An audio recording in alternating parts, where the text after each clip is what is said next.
வணக்கம் ரீதி. அதாவது பாத்தீங்கன்னாக்கா நீலகிரி மாவட்டம் உதகையில் ஆண்டுதோறும் மே மாதத்தில் கோடை விழா நடைபெறுவது வழக்கமான ஒன்று. இந்நிலையில பார்த்தோம்னாக்க வருகின்ற 15ஆம் தேதி 127வது மலர் கண்காட்சி துவங்க உள்ளது.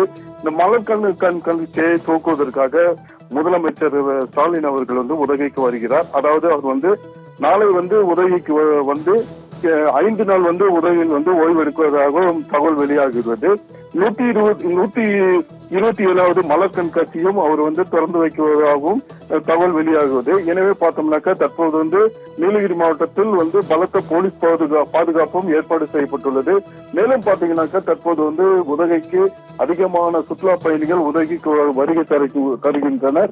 இந்நிலையில் பார்த்தோம்னாக்கா முதலமைச்சரும் நாளை வருவதாக தகவல் உள்ள நிலையில தற்போது நீலகிரி மாவட்டத்தில் போலீசார் கூடுதலாக வரவழைக்கப்பட்டு பாதுகாப்பு பணிகளில் ஈடுபட்டு வருகின்றனர்.